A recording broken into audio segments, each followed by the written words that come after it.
Hello बच्चों, last 4-5 lectures में हमने कैपेसिटर पे बहुत ही इंपॉर्टेंट पॉइंट्स पढ़े हैं। आज हम लोग कुछ और न्यूमेरिकल्स ले रहे हैं। आप बराबर ध्यान देना पूरे क्लास में।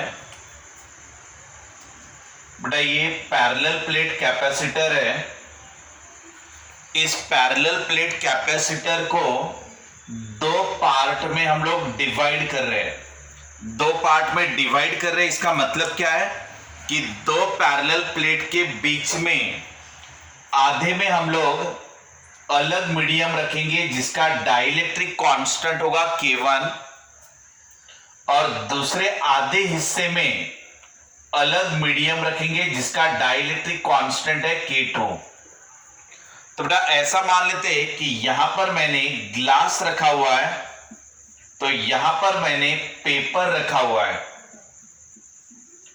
तो हमने दो पैरेलल प्लेट के बीच में दो डाइलेक्ट्रिक मीडियम रखे हुए हैं। डाइलेक्ट्रिक मीडियम का मतलब दो नॉन कंडक्टिंग मटेरियल, ठीक है। दोनों के दोनों आपके नॉन कंडक्टिंग है, जैसे ग्लास हो गया और पेपर हो गया। ऐसे ही आप माइका, वुडन ब्लॉक ये भी ले सकते हो। अब हमें एक कंसेप्ट पता रहना चाहिए। जैसे ये दो पैरेलल प्लेट ऐसे होते हैं आपके, इनका जो एरिया होता है वो ए होता है, ए इज द एरिया। दो प्लेट के बीच में का डिस्टेंस क्या रहता है हमारा डी।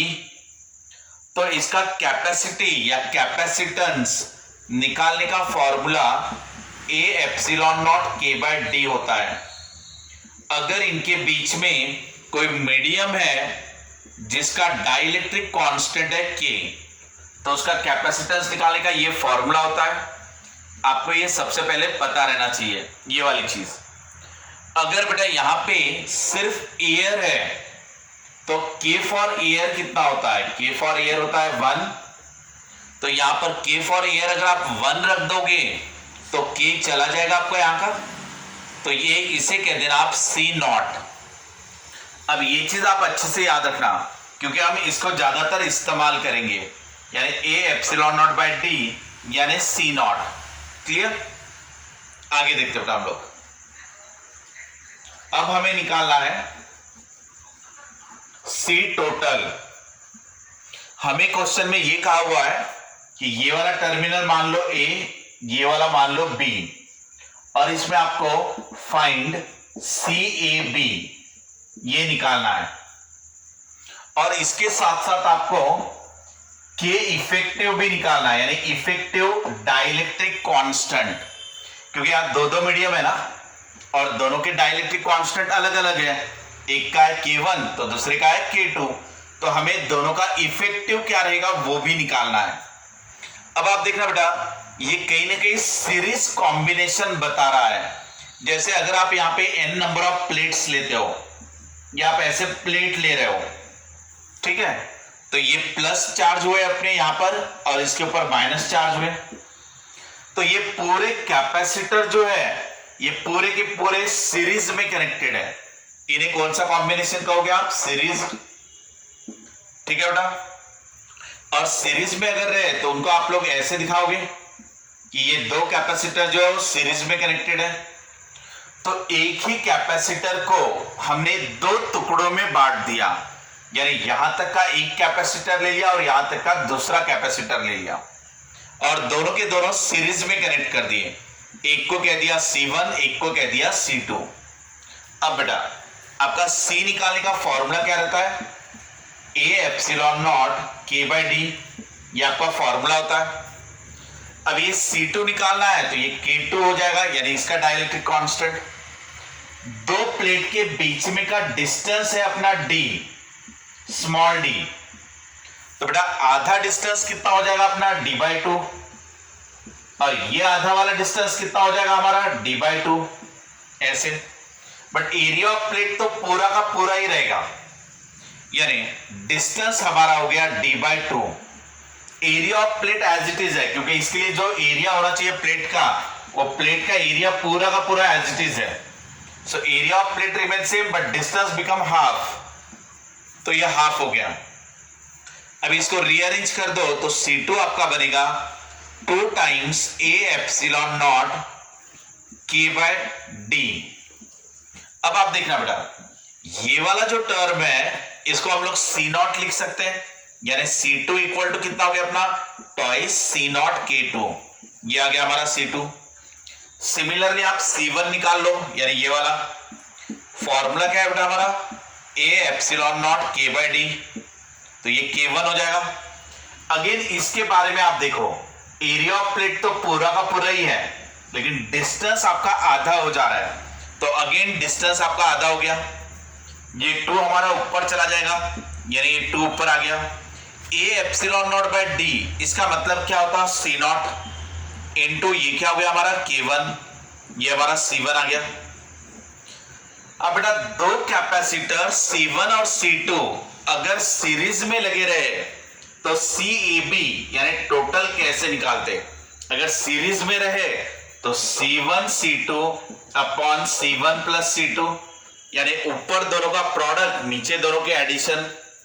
अब आप इन दोनों का प्रोडक्ट ले लो ऊपर में, ये दोनों का C1 C2 का, यानी कितना आ जाएगा वो 4C naught square into K1 K2, ये दोनों का प्रोडक्ट आ गया।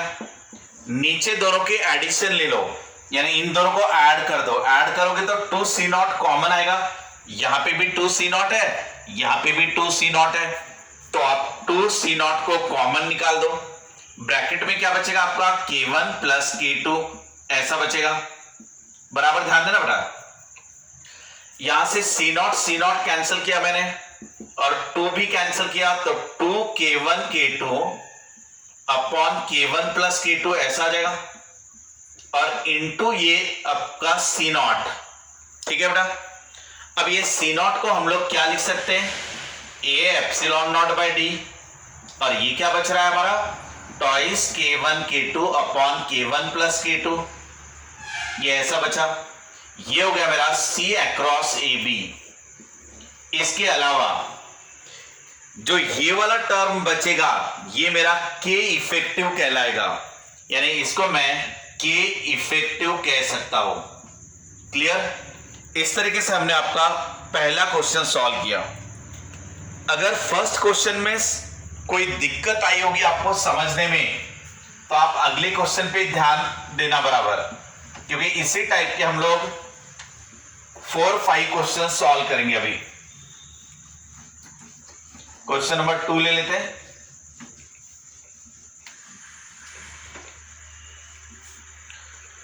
क्वेश्चन नंबर 2 में ये हमारा पैरेलल प्लेट कैपेसिटर, इनके बीच में का डिस्टेंस है हमारा स्मॉल d।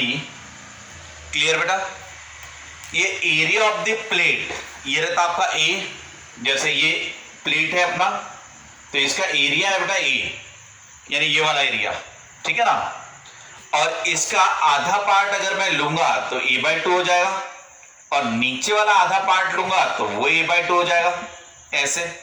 अब हमें ऐसे डिवाइड करना है प्लेट को, यानी यहां से ऊपर वाला मीडियम ले लिया K1 और नीचे वाला मीडियम ले लिया K2। ये मेरा पॉइंट है A, ये वाला पॉइंट है मेरा B। ये बेटा अलग मीडियम रखा मैंने यहां पे, कौन सा मीडियम है ये, K1। फॉर एग्जाम्पल हम इसको ले लेते कि ये हमने पेपर रख दिया, और ये नीचे वाला जो मीडियम है इसको हमने प्लास्टिक ले लिया, प्लास्टिक। इन दोनों का डाइलेक्ट्रिक कांस्टेंट क्या है हमारा, K1 और K2, दोनों डाइलेक्ट्रिक है। डाइलेक्ट्रिक का मतलब नॉन कंडक्टिंग। अब आगे ध्यान देते बेटा हम लोग,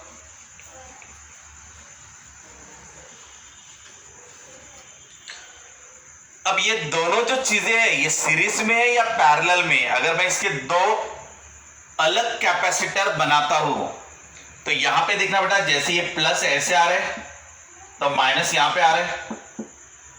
आप देखना, अगर हमारा कोई करंट या चार्ज ऐसे डिवाइड होता है, अगर हमारा कोई करंट या तो चार्ज ऐसे डिवाइड हो रहा है तो आप इसे क्या कहते हो, पैरेलल कॉम्बिनेशन। तो यहां से जो हमारा चार्ज जा रहा है उसमें से कुछ इसके हिस्से में जा रहा है, कुछ इसके हिस्से में जा रहा है, तो ये आपके चार्ज डिवाइड हो गए ऊपर वाले में और नीचे वाले में, तो ये क्या कहलाएगा हमारा पैरेलल कॉम्बिनेशन। तो एक चीज क्लियर हो गई कि इसके हम दो कैपेसिटर समझ सकते हैं, एक ऊपर वाला और एक नीचे वाला, और ये दोनों के दोनों एक दूसरे के पैरेलल में। तो हम डायग्राम को वापस ऐसे बनाएंगे बेटा। क्लियर? ये रहेगा हमारा C1, ये रहेगा हमारा C2, दोनों के दोनों पैरेलल में आ गए। अब C1 कैसे निकालोगे? फॉर्मूला क्या है हमारा? A epsilon nought K by D, ये हमारा फॉर्मूला है। यहां पे देखो बेटा, distance between the plate as it is है, लेकिन जो एरिया है वो डिवाइड हो गया, A/2 और ये वाला हो गया A/2। एरिया डिवाइड हुआ, ये वाला A पॉइंट अलग है, ये एरिया है, ये पॉइंट है, ठीक है। इसको लगे तो हम लोग स्मॉल a भी कह देते। अब तो एरिया मेरा डिवाइड हो रहा है ऊपर वाले पार्ट के लिए, तो एरिया A/2 हो जाएगा और डिस्टेंस एज इट इज रहेगा क्योंकि ये वाला d ही है। A epsilon not by D, इसको मैं क्या कह सकता हूं? C0, यानी ये C0 K1/2, ये C1 हो गया। सेम इसी तरीके से मेरा C2 भी आएगा, वो भी मेरा C0 K2/2 आ जाएगा, यानी ये वाला नीचे वाले के लिए सेम फॉर्मूला इस्तेमाल करना, आपको सेम उसी टाइप से आंसर मिलेगा। अब बेटा पैरेलल में अगर दो कैपेसिटर लगे रहे तो इनका CAB निकालने का तरीका क्या रहेगा? पैरेलल में रहे तो डायरेक्ट एडिशन, यानी C1 प्लस C2 ये रहेगा। अब C1 और C2 की वैल्यू यहां पे पुटअप कर दो, देयरफॉर CAB इक्वल टू, ये दोनों अगर आप ऐड कर रहे हो तो कॉमन क्या निकलेगा? C0/2, ब्रैकेट में क्या बचेगा? K1 plus K2। अब C0 की वैल्यू रिप्लेस कर दो, यानी A epsilon not by D replace कर दिया, ब्रैकेट में बचेगा K1 plus K2 divided by 2, ये हमारा C अक्रॉस AB हो गया। तो बेटा ये जो टर्म आ रहा है आपका, वो आ रहा है आपका K इफेक्टिव, यानी K1 plus K2 divided by 2, ये हमारा K इफेक्टिव हुआ। आपको ये कह सकते कि CAB निकालो, हो सकता है इसके टर्म में पूछे, हो सकता है ये बताना रहे, हो सकता है ऑब्जेक्टिव में आपको ये पूछ ले। क्लियर है बेटा? अब हम लोग नेक्स्ट क्वेश्चन लेते, थर्ड क्वेश्चन। थोड़े क्वेश्चन का लेवल इंक्रीज करते हैं, सेम कंसेप्ट को अप्लाई करना है बट क्वेश्चन का लेवल थोड़ा इंक्रीज करते हो आगे।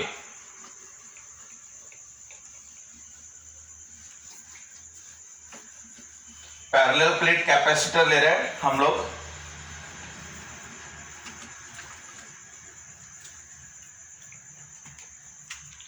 मैंने ये पैरेलल प्लेट कैपेसिटर लिया,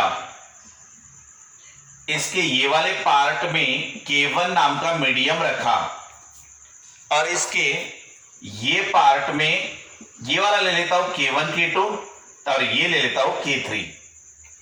यानी एक तरफ लिया मान लो मैंने ग्लास, कोई एक मीडियम, ये ले लिया मान लो मैंने पेपर, ये लिया मान लो मैंने प्लास्टिक, ठीक है, या तो वुडन ब्लॉक भी ले सकते हो। यानी तीन अलग अलग टाइप के डाई इलेक्ट्रिक मीडियम मैंने इस्तेमाल किए। अब आप बताओ बेटा, ये दो कैपेसिटर अगर मैं लूंगा तो दोनों एक दूसरे के पैरेलल में आ जाएंगे, यानी दो कैपेसिटर पैरेलल में आ गए,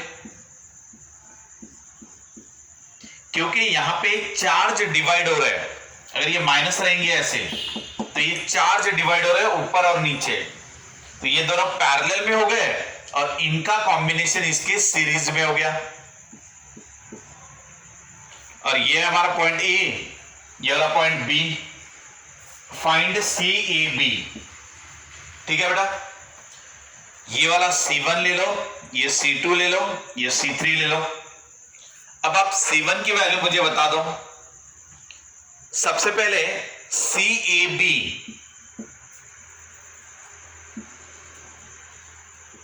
इसको हम लोग लिख लेते हैं। ये दोनों अगर पैरेलल में है तो इनका डायरेक्ट एडिशन होगा, यानी डायरेक्ट एडिशन यानी C1 प्लस C2, ये पैरेलल में है तो इनको डायरेक्ट ऐड कर दिया और सामने ले लिया C3, और ये हो गया हमारा ए, ये हो गया हमारा बी। अब बेटा अगर सीरीज में रहे तो सी ए बी कैसे निकालोगे? तो सी ए बी ऐसे निकलेगा कि ऊपर दोनों का प्रोडक्ट यानी न्यूमरेटर में और डिनोमिनेटर में दोनों के एडिशन यानी C1 plus C2 plus C3, ये ऐसा आ जाएगा। दोनों के दोनों सीरीज में थे तो न्यूमरेटर में प्रोडक्ट लिखा, डिनोमिनेटर में एडिशन कर दिया। अब मुझे बताओ C1 कितना है बेटा? C1 का formula A epsilon not K/D, ये हमारा फॉर्मूला है। अब यहां पे आपको बहुत अच्छे से ध्यान देना है, मैं जो बोलूंगा वो। इसमें बेटा मेरा डिस्टेंस आधा हो रहा है यानी ये D/2 बनेगा, और साथ ही साथ यहां का एरिया भी आधा हो रहा है, ये ऐसे।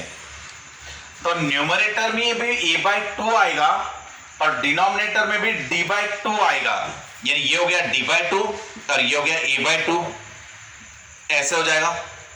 तो बेटा आपका 2 कैंसिल होगा, इस पे बराबर ध्यान देना, यानी ये 2 चला गया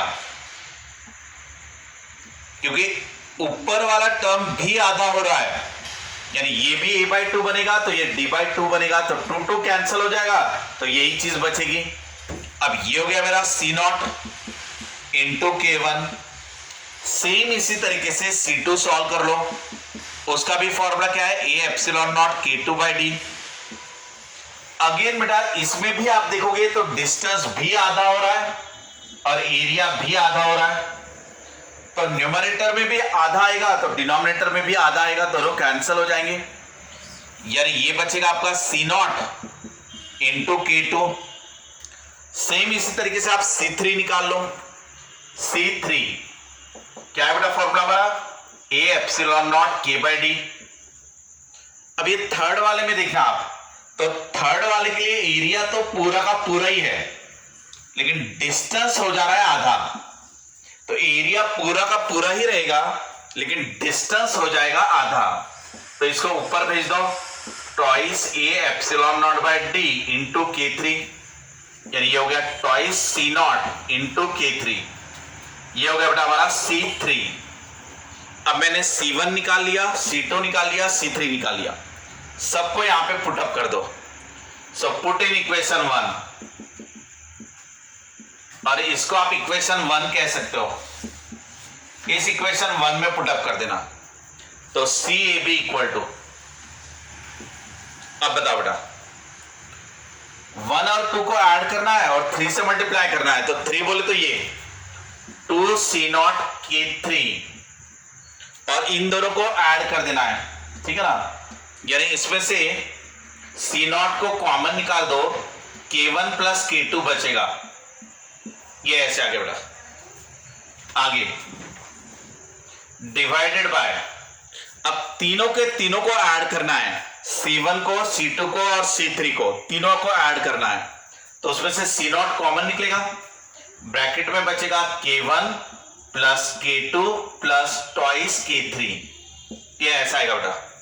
C0 को आप कैंसिल कर दो यहां से, एक C0 बचेगा ये वाला, और बाकी कांस्टेंट चीजों को एक तरफ ले लो, twice K3 K1 plus K2 divided by K1 plus K2 plus twice K3, ये बेटा आपका बन गया K इफेक्टिव, और ये हो गया C0, ये आपका CAB आ गया। आपको पता होता है C0 क्या रहता? C0 होता है अपना A epsilon nought by D, यानी ये चीज होती है आपकी C0। क्लियर? नेक्स्ट एग्जांपल देखते हैं।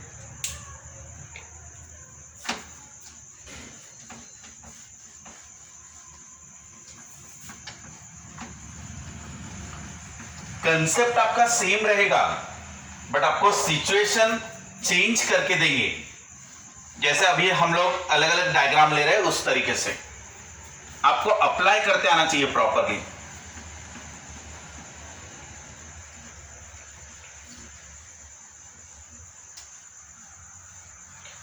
नेक्स्ट क्वेश्चन में ये हमारा पैरेलल प्लेट कैपेसिटर, इसको ये वाला डिवाइड करेंगे इस तरीके से, ठीक है। ये वाला पार्ट ले लिया K1, ये ले लिया K2, ये ले लिया K3। अब आप बताओ बेटा, ये दोनों किस में हुए? सीरीज में, यानी 1 और 2, ये C1 और ये C2 दोनों आगे सीरीज में, और इनका कॉम्बिनेशन इसके पैरेलल में, यानी इनका कॉम्बिनेशन C3 के पैरेलल में। ये हो गया मेरा A, ये हो गया मेरा B, यानी यहां पे दो सीरीज में आएंगे ये, और ये इसके पैरेलल में आएंगे, तो इन दोनों का आंसर कितना आएगा?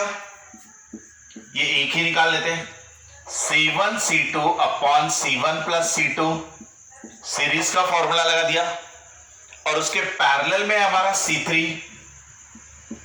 ओके बेटा, पैरेलल में अगर रहे तो क्या होता है? उनके डायरेक्ट एडिशन, यानी CAB, यानी ये वाला A है, ये वाला B है।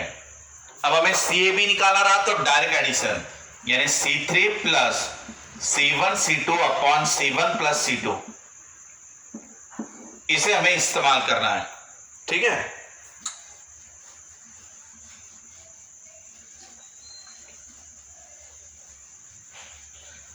आप यहां पर C1 निकाल लो पहले।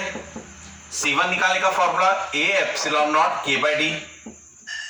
अब यहां देखो बेटा, डिस्टेंस भी आधा होगा तो एरिया भी आधा होगा, इसके लिए भी डिस्टेंस भी आधा हो रहा है तो एरिया भी आधा हो रहा है, दोनों के लिए। तो हमारा C का फॉर्मूला, क्योंकि एरिया यहां आधा हो गया तो डिस्टेंस भी आधा हो गया, तो दोनों कैंसिल हो जाएगा, तो ये बचेगा सिर्फ C0 इंटू K1, ये मेरा C1 हो गया। सेम इसी तरीके से C2 आएगा, C0 इंटू K2, और जब मैं C3 निकालने जाऊंगा तो formula A epsilon not K3 by D. अब थर्ड वाले में, इसमें थर्ड वाले में बेटा यहां से यहां तक एरिया आधा हो रहा है, लेकिन डिस्टेंस एज इट इज है, तो डिस्टेंस एज इट इज रखूंगा और एरिया को आधा कर दूंगा A/2, तो ये हो जाएगा मेरा C0 K3 डिवाइडेड बाय 2, क्योंकि ये हो गया मेरा C0, A epsilon nought by D यानी C0 K3 डिवाइडेड बाय 2। अब इन सभी वैल्यूज को इक्वेशन 1 में पुटअप कर दो। आपका इक्वेशन 1 यानी कौन सा? ये वाला, इसको मैंने इक्वेशन 1 कह दिया, तो मैं अभी CAB निकालूंगा। CAB इक्वल टू C3 कितना है बेटा हमारा? C0 K3 डिवाइडेड बाय 2, ये हो गया, प्लस 1 और 2 का ऊपर में प्रोडक्ट ले लो न्यूमरेटर में, यानी इन दोनों का प्रोडक्ट, वो हो जाएगा C0 का स्क्वायर K1 K2। न्यूमरेटर में दोनों का प्रोडक्ट ले लिया, और डिनोमिनेटर में दोनों के एडिशन ले लो, इन दोनों को ऐड कर दो, तो यहां से कॉमन क्या निकलेगा? C0, ब्रैकेट में बचेगा K1 प्लस K2। यहां तक आ गया आपका आंसर। अब आगे देखते हो बेटा, एक C0 कैंसिल हो जाएगा, बाद में आप C0 को कॉमन निकाल लो, ब्रैकेट में क्या बचेगा? K3 divided by 2 plus K1 K2 upon K1 plus K2, ये ऐसा बचेगा बेटा। और ये जो हमारा C0 होता है वो यानी A epsilon nought by D, और ये जो रहेगा वो रहेगा हमारा K इफेक्टिव। K इफेक्टिव यानी कौन सा? ये वाला, ये पूरा का पूरा रहेगा आपका K इफेक्टिव, और ये हमारा CAB का आंसर होगा। समझा बेटा इतना? इस तरीके से आपको कंसेप्ट को अप्लाई करते आना चाहिए। नेक्स्ट क्वेश्चन लेते एक।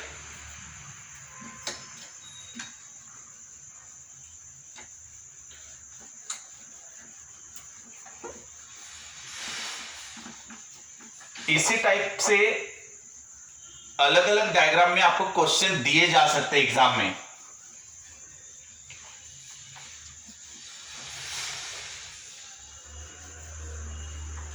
आपको मैं एक दो प्रैक्टिस के क्वेश्चन बताऊंगा। जैसे बेटा यहां तक का डिस्टेंस दे दिया D1, ये दे दिया D2, ये है K1, ये है K2, इसको सॉल्व करो। अब मैं आपको नेक्स्ट क्वेश्चन ऐसा दूंगा कि यहां तक है K1, यहां तक है K2, ये एरिया है a/2, ये एरिया कुछ अलग दे दूंगा, यानी ये a/3 दे दिया मान लो, ठीक है ना, तो ये कितना दे दूंगा 2a/3। ऐसे मैंने एरिया को अलग अलग कर दिया और आपका K1 K2 ऐसे दे दिया। इस तरीके से मैं d/2 ना देते हुए d1 d2 भी दे सकता हूं। ये ऐसे दो एग्जांपल लेके इनको आप सॉल्व करके देखना।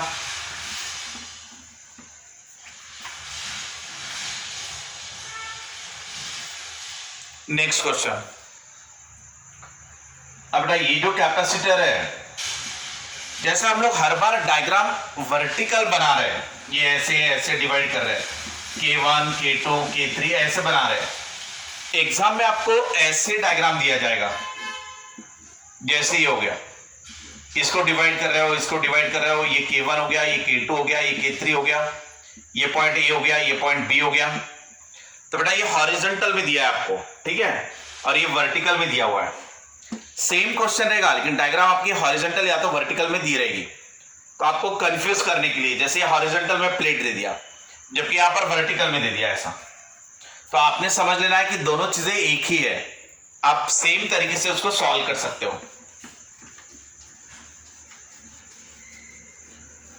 अब मैं आपको एक क्वेश्चन ऐसा दे देता हूं कि ये प्लेट्स को हॉरिजॉन्टली रख लेता हूं, जैसे पैरेलल प्लेट कैपेसिटर ऐसा ले लिया मैंने, ठीक है ना। इसके ये वाले पार्ट में मीडियम रख देता हूं, ये वाले पार्ट में, यानी ये डायग्राम ऐसा है कि हमारे सिंपल यहां तक मैंने मीडियम रखा जिसका डाइलेक्ट्रिक कांस्टेंट K है और बचा हुआ पार्ट एयर है। K ना देते हुए मैंने रिलेटिव परमिटिविटी दे दिया, मान लो 2। बेटा रिलेटिव परमिटिविटी यानी ही डाइलेक्ट्रिक कांस्टेंट K, दोनों एक ही होता है, ठीक है ना, ये आपको समझ में आना चाहिए। हो सकता है एग्जाम में आपको K ना देते हुए रिलेटिव परमिटिविटी दे दे। अब इसे कैसे सॉल्व करोगे आप, तो ये हो गया मेरा पॉइंट A, ये वाला पॉइंट मेरा B, यानी ये वाला पॉइंट मैंने A लिया हुआ है, ये वाला पॉइंट मैंने B लिया हुआ है। अब ये यहां पर एयर है बेटा, तो इस एयर का पार्ट अलग ले लो, ये वाले एयर का पार्ट अलग ले लो आप, ऐसे। तो ये दोनों हो गए आपके सीरीज में, यानी यहां दो कैपेसिटर है जो सीरीज में कनेक्टेड है, ऐसा ले लो आप, और ये उसके पैरेलल में कनेक्टेड होगा, ये वाला पार्ट। इनको आप नाम दे दो C1 C2 C3। अब ये जो C1 है उसकी वैल्यू कितनी आएगी हमारी, A epsilon nought by D, यानी ये हो जाएगा अपना C0 ही हो जाएगा, ये वाला पार्ट, क्योंकि इसमें डिस्टेंस भी डिवाइड होगा तो एरिया भी डिवाइड होगा। अगेन जो C2 है वो भी मेरा C0 इंटू K हो जाएगा, जैसे अभी तक आपने सॉल्व किया था उस तरीके से, क्योंकि इसमें भी डिस्टेंस भी डिवाइड होगा D/2 तो एरिया भी डिवाइड होगा A/2। अब C3 निकाल लेते हैं। C3 के लिए A epsilon not K/D formula है अपना।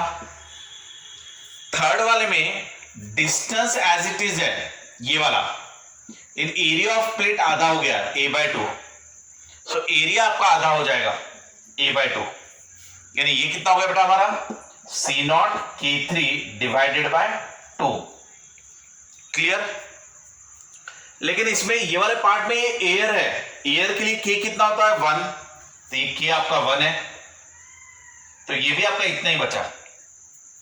अब क्वेश्चन में दिया हुआ है कि K की वैल्यू 2 है, यानी रिलेटिव परमिटिविटी यानी कि डाइलेक्ट्रिक कांस्टेंट वो है आपका 2, तो इसको भी ले लेंगे हम लोग 2, तो ये हो जाएगा 2 टाइम्स C0। अब आप बताओ बेटा ये दोनों किसमें है, सीरीज में, तो सीरीज में अगर है तो उसका आंसर कितना आ जाएगा C1 C2 upon C1 plus C2, ये सीरीज में हो गया, और ये पैरेलल में आ रहा है C3। ये दोनों सीरीज में थे इसलिए ऊपर में प्रोडक्ट नीचे में एडिशन। अब मुझे क्या निकालना है CAB, यानी अगर पैरेलल में रहे तो direct addition C3 plus C1 C2 upon C1 plus C2। C3 कितना है बेटा हमारा, ये है C3 यानी C0/2, उसको लिख लेंगे C0/2 प्लस ये दोनों का प्रोडक्ट यानी इन दोनों का प्रोडक्ट 2C0² डिवाइडेड बाय दोनों की एडिशन यानी 3C0। क्लियर, एक C0 कैंसिल हो जाएगा यानी ये बचा तुम्हारा, और C0 को कॉमन निकाल लो तो ब्रैकेट में आ जाएगा 1/2 प्लस 2/3 यानी ये हो गया हमारा 6 और ये हो जाएगा 7 यानी 7/6 C0 ऐसा हो गया। अब C0 की जगह पे मैं क्या लिख सकता हूं, A ε0/d, तो बेटा ये हमारा आंसर हो जाएगा CAB। तो ये जो हमें CAB निकालना था उसका ये आंसर हो गया 7/6 A ε0/d। इस तरीके से बेटा हम लोगों ने अलग अलग क्वेश्चंस पढ़े, इनमें और चेंजेस करके आपको दिया जा सकता है, बट आपका कंसेप्ट यही है, आप इसी तरीके से स्टेप्स को फॉलो करना, आपका आंसर बराबर आएगा। ठीक है, thanks to all of you.